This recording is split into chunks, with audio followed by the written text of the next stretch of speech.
कुरान में सूरह अल बकरा आयत नंबर 205 और सूरह अल अराफ की आयत नंबर 56 जहां अल्लाह मुसलमानों को जमीन में फसाद फैलाने से मना करता है, जिसका मतलब है उपद्रव, आतंकवाद या लोगों को गुमराह करना। और कुरान में फितना पैदा करने की सख्त मनाही है। और दुनिया का सबसे बड़ा फितना जो 1947 में पैदा हुआ वो है पाकिस्तान। जी हाँ, पहले पुलवामा में मासूम इंसानों का दहशतगर्दों के जरिए कत्ल करवाना और फिर जब इस हरकत की सजा मिले तो अल्लाह के नाम से लोगों को गुमराह करना। कुछ यही काम कर रहे हैं पाकिस्तान के army chief general Asif Munir. General Asif Munir ने ऑपरेशन सिंदूर में पाकिस्तान की करारी हार छिपाने के लिए खुदा की मदद का दावा किया है। उन्होंने कहा कि ऑपरेशन सिंदूर के दौरान उन्हें अल्लाह की मदद आई और हमने इसको आते हुए देखा, इसको महसूस किया।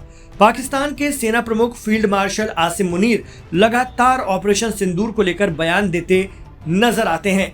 ऑपरेशन सिंदूर में हुई करारी हार के बाद अब अपनी आवाम को गुमराह करने के लिए उन्होंने नया राग अलापना शुरू किया है। आसिम मुनीर ने अपनी रणनीतिक विफलताओं को छिपाने के लिए अब खुदा का सहारा लिया है। उन्होंने रावलपिंडी मुख्यालय में एक प्रोग्राम के दौरान एक ऐसा बयान दिया जिस पर अब तेजी से चर्चा हो रही है। इस प्रोग्राम को संबोधित करते हुए आसिम मुनीर ने दावा किया कि जब भारतीय सेना का दबाव चरम पर था तब पाकिस्तानी सेना को अल्लाह की मदद या डिवाइन हेल्प ने बचाया।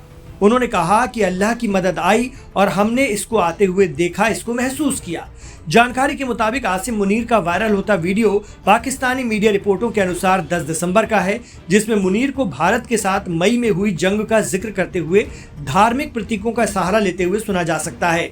जम्मू कश्मीर के पहलगाम में हमला हुआ था और इसी के बाद 7 मई को पाकिस्तान के खिलाफ ऑपरेशन सिंदूर लॉन्च किया गया था। दोनों देशों के बीच एक तरह की जंग शुरू हो गई थी। इसके बाद 10 मई को दोनों के बीच जंगबंदी हुई। अब जनरल मुनीर का कहना है कि जब दुश्मन अपने पूरे संसाधन और तकनीक के साथ हम पर हावी होने की कोशिश कर रहा था तब दुनिया के तर्क काम करना बन चुके थे। उस समय हालात ऐसे थे कि किसी भी आर्मी काउंटिंग के हिसाब से बचना मुश्किल था। लेकिन मैं आज ये बात ऑन रिकॉर्ड कहता हूँ, हमने वहाँ अल्लाह की मदद आते हुए देखी, हमने उस मदद को महसूस किया। इसी के साथ आसिम मुनीर ने रणनीतिक विफलताओं को छिपाने के लिए कहा कि ये जीत हथियारों से ज्यादा ईमान की ताकत की थी, क्योंकि तकनीकी तौर पर दुश्मन कहीं आगे था। एक्सपर्ट और आलिम दीन कहते हैं कि शुरुआत में शैतान भी खुदा की इबादत करता था, लेकिन निकला वो शैतान ही। बस इसी तरह पाकिस्तान की फौज और वहाँ के लीडर अपने मुल्क को बचाए और बनाए रखने के साथ ही अपनी कमजोरियों को छिपाने के लिए इस तरह की दलील देते रहते हैं। यही वजह है कि कुरान में सूरह अल बकरा आयत नंबर 205 और सूरह अल अराफ की आयत नंबर 56 जहां मुसलमानों को जमीन में फसाद फैलाने, फितने फैलाने से मना किया जाता है, जिसका मतलब है उपद्रव, आतंकवाद या लोगों को गुमराह करना। और कुरान में फितना पैदा करने की सख्त मनाही है। पाकिस्तानी फौज न सिर्फ फितने पैदा करती है बल्कि अपने लोगों को गुमराह भी करती है।